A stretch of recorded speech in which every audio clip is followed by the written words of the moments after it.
You know when you click on a bullet journal setup video and the content creator says something like, oh guys, this is going to be so super easy, all we need to do is grab out all of our pens and washi tape and paints, and you're sitting there like, excuse me biscuit, what the heck is going on? I thought you said this was going to be easy. Well, hold my poodle, because yes, today we are doing a minimalist setup. That being said, I'm sure that the minimalist community is going to come after me because there is more than one pen, but I do say that this type of setup is perfect for beginners, so let's get into it. If you haven't been around these parts before, hello, my name is Jess. It is a pleasure to have you here with us. Today we are setting up a bullet journal, as could probably be expected, but this bullet journal is not for me. This one is for my partner. His name is Vaughn. I call him Vogel. And as far as his bullet journal is concerned, he likes to keep things simple. He does like a little bit of decoration, maybe a little bit of creative flair, but as far as pages and layouts goes, he likes it easy. Not so much because he's setting it up, and not so much because he's trying to be nice to me, but more so when it comes to his planning and organization, he doesn't like to have a lot of stuff to fill in. He also doesn't like to duplicate information and double it up in different places, mainly because it just leads to both of those spaces, or however many of them, just not getting filled in at all. This is going to be the third bullet journal that I'm setting up for him, and here you can see I'm just sticking that first page of doc grid paper to the cover card on the inside of the notebook. While I typically like to use this page for something like a year at a glance, or maybe a key if I'm changing things up, sometimes a quote, or maybe a decoration page, Vogel specifically said that he never turns back to this page, so there's not a lot of point in putting stuff on there. When it comes to setting up your bullet journal and setting it up as easily as possible, one of the best things that you can do for yourself is skip layouts that you don't think you're going to use. For instance, in last year's journal, we set Vogel up a year at a glance, and as he said, he never looked back at it. So there's not a lot of point in me taking out all the time to write out all the mini calendars for something he's not going to use. Once that one's stuck down though, we're onto the first full spread, and this is where we're going to be setting up a future log. This was something that Vogel really values having in his journal because not all of the months are set up in advance and he wants somewhere to put down future events. But something that he found a little bit challenging from last year is that we just had boxes for each of the months, or sections where he could write stuff, but things didn't necessarily end up in chronological order. For that reason, we've changed the style up this year, so we're going with a vertical column for each of the months of the year, and each of those is going to be numbered with one for each of the days of the month. So 1 through 31 for January, 1 through 29 for February, so on and so forth. Of course, because of the dimensions of the notebook, there is a little bit of extra space along the top, and that gives us space for a header. You could also put in a page title if you wanted to, but we opted to just put in a little bit of extra space for anything that needs to happen in those months that doesn't need to happen on a specific day. For instance, if he wants to, I don't know, change the vacuum filter in March, but he doesn't necessarily need it to be on like the 16th of March, then he can just write it in the top section that we end up putting there. Now, one of the benefits of having mini calendars when you're setting up a future log is very easily being able to see which day of the week each of the dates actually falls on.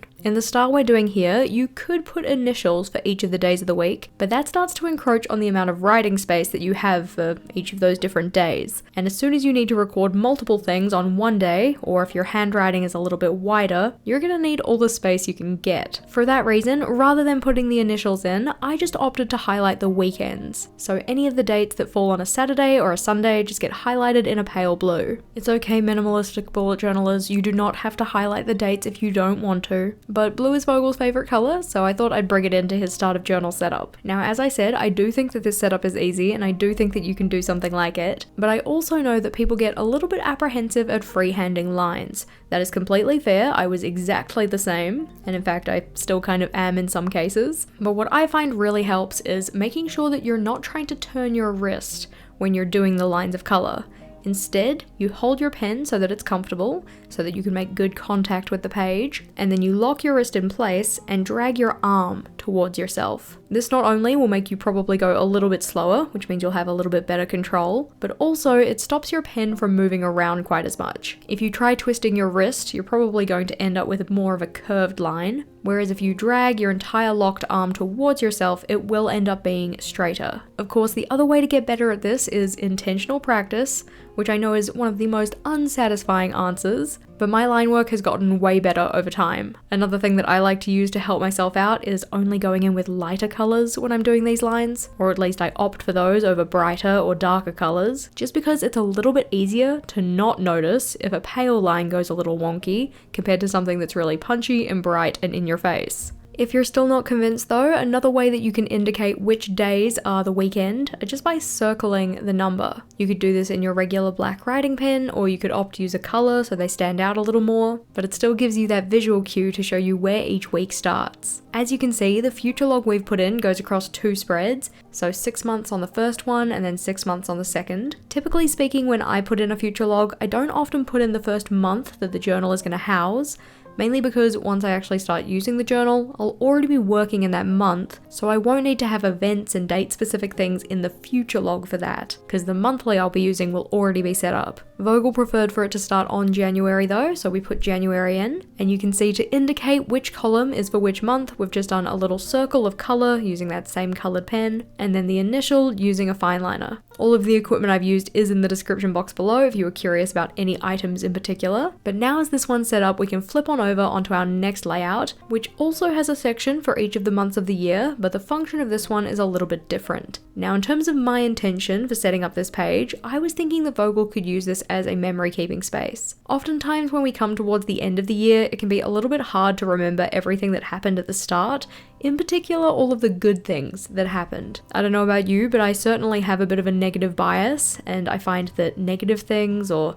things that are less happy, less fun, stand out in my mind a little better than the good stuff. I've found this year that having a space to write down those things as the months pass has not only helped me remember what happened when, but also just what happened in general. As said, for this one we're going to have a space for each of the months of the year, and we're going to have 4 per page, so 8 on this spread, and then we're going to have another page, over the page, that has the last 4. Now, if you have a keen eye, you might notice that the boxes on the left-hand side of each page individually are actually a little bit wider than the boxes on the right. This was completely unintentional and a little bit of an annoyance for me. I knew it wouldn't bother Vogel though, so I didn't go in and fix it, but there are a couple of ways around this. The first one, which is my preference, is to pencil things in before you start. Especially if you're a little bit apprehensive about starting a new journal. I know that it can be a little daunting looking at all the blank pages, like, oh my god, what if I stuff something up? And while making mistakes isn't the end of the world, it can still be really frustrating. The other way around this though is having some handy fixes in your back pocket.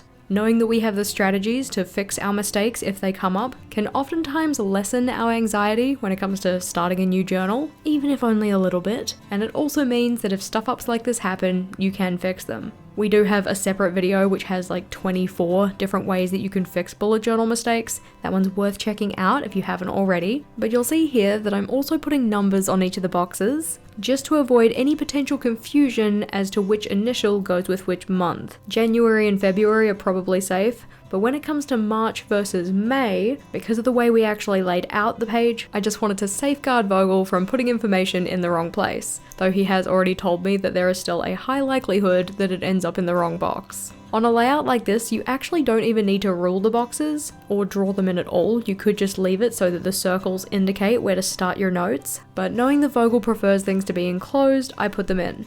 With there being 8 months on the previous spread, and then the remaining 4 on this page here, that meant that we had the page on the right for something else. One of the things that Vogel's trying to get better at with his journal is, well, 1, actually using it and writing things down, but 2, as part of that, recording tasks that don't necessarily need to happen today, or this week, or possibly even this month. But previously, we didn't really have a place for him to store those. I opted to turn this page here into a future me problems list, or effectively a space where those not right now tasks can go. This is for anything that he thinks of that is something he'd like to do at some point, or something that needs to happen at some point, but it isn't pressing enough to put on his weekly or in his monthly pages. To make the setup of this one tie in with all the other layouts we've done, I used the same color palette, we've got that same circle kind of motif, and this is something that I really like to do when setting up a new bullet journal, just keeping those elements kind of consistent or the same, so it looks like all the pages actually tie together. As said, when it comes to Vogel setups, he likes to keep things super simple, so at this point, I wasn't too sure what else he might need, so I took the journal to go and chat to him and see if there was anything else he wanted me to set up. It came as literally no surprise to me that he didn't want anything else, so after this one, we're flipping right on over and getting into January. One of the things that we started doing in Vogel's journal for 2023 was including a task list for each month. This is where he can set his intentions for the month, outline any goals that he might be working on, In particular, any house projects that he wants to do, but he's not quite sure at this stage what day they're going to get done on. Because we're now into a monthly setup page rather than the start of journal pages, I decided to change up the color palette, and in particular to something that wasn't blue, because I didn't want it to kind of blend in. Mainly because honestly, if I had have done January in blue, I would have kind of been inclined to do the entire journal in blue. And while I don't think Vogel would mind having an entire year of blue setups, I would get bored of doing that pretty quickly. I asked him what colour he wanted to have, and because January is in summer in New Zealand, we opted for orange. Again, keeping the decoration super simple on this one, so just using some coloured lines.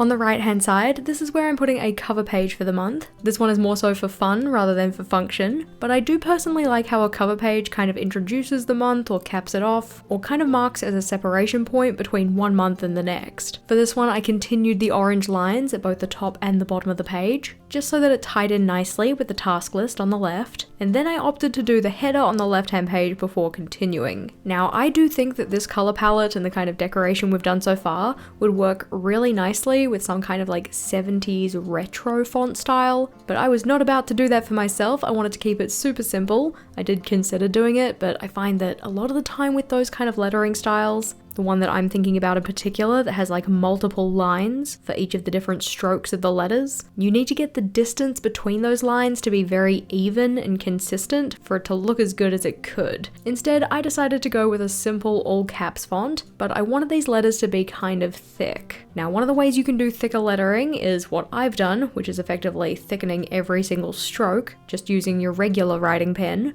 or a better way to do this is probably just by using a thicker pen to start with. That is something that I opted to do on our next layout on the next spread, but we'll get to that in a bit. When it came to the cover page though, outside of the top and bottom decoration, I wanted something in the middle, some kind of a feature piece, but again, I wanted to keep it easy. For this one, I opted just to use a circle stencil. You do not have to use a circle stencil to get a circle. There are plenty of other circular things that you can probably find around the place, whether that be the inside or the outside of a washi tape roll, the bottom of a can of Coke Zero, just make sure it's not too cold, otherwise you'll get condensation in your notebook. It could be a container lid or anything else that's circular. The nice part about a circular stencil though is that you can have a bunch of different circles in a bunch of different sizes, so you can pick the size that best suits the layout you're doing. Of course, you could freehand a circle if you wanted to. I just don't trust myself enough for that. As said, one of the things Vogel does not like in his journal is having to put the same information in multiple places. For that reason, in 2024, where his monthly setups are concerned, we're not going to be putting in monthly logs. He found that while it was nice to have the calendar overview and sometimes he used it, because we set up all of his weeklies for the month at the start of the month, there wasn't really a lot of purpose in having that monthly log there as well. Any of the events he would be putting on there, he'd rather just put in the weeklies. Because I still thought it might be helpful to have a little reference of the monthly calendar though, I opted to just put a smaller version of it on this cover page here. This also made for a nice counterbalance to the top decoration, so that I could center the whole lot on the page. Once those ones were all in though, it was time to flip on over to the first weekly spread for January. Typically when I do a monthly setup, I'll usually include things like a habit tracker or an actions list or some kind of thing for work. Vogel very much likes to use his journal just for personal tasks, so we don't need to put anything work related in there in particular. And when it comes to something like a monthly tracker, I already know that he would not be very good at this, given the fact that he was never inclined to turn back to a monthly calendar, which was the only monthly page he really had. We're probably going to have much better success with any kind of tracker if it's put on the weekly spreads. In terms of the weekly setups that we've done in Vogel's journal previously, these have all been exactly the same. So just splitting each of the pages of the spread into 4 sections, 2 on the top, 2 on the bottom, where 7 of these are for a day of the week and the last one is for notes. In 2024, Vogel has given me permission to do some different things with his weekly logs, but to ease him into the new year, I figured we'd just keep the style he's most familiar with, at least for this week.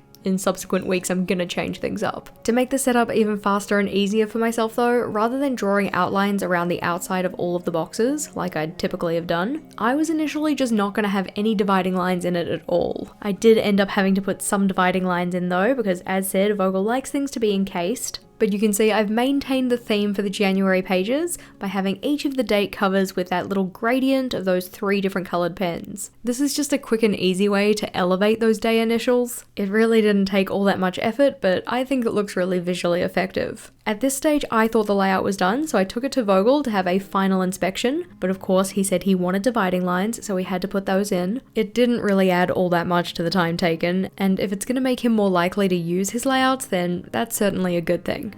But at this point, his journal is ready to go for the start of the new year. I know that one of Vogel's goals for next year is more consistent and better use of his journal, and I'm hoping that these simple but targeted layouts are going to help him do just that. Remember that in setting up your journal, you don't have to have a whole bunch of elaborate layouts. You don't have to use things just because somebody online used them. Much like Vogel's journal, you can just pare it back to the bare essentials if you want to. And honestly, it's a lot easier to keep up with your journal if you do that. If being consistent in your bullet journal was something that you were aiming for next year, then we do have a video on that topic specifically. That one's linked on screen here, and it's got a bunch of tips that you can use for a more consistent bullet journal experience in 2024. That one's certainly worth a watch, so click or tap on that one and I'll see you over there.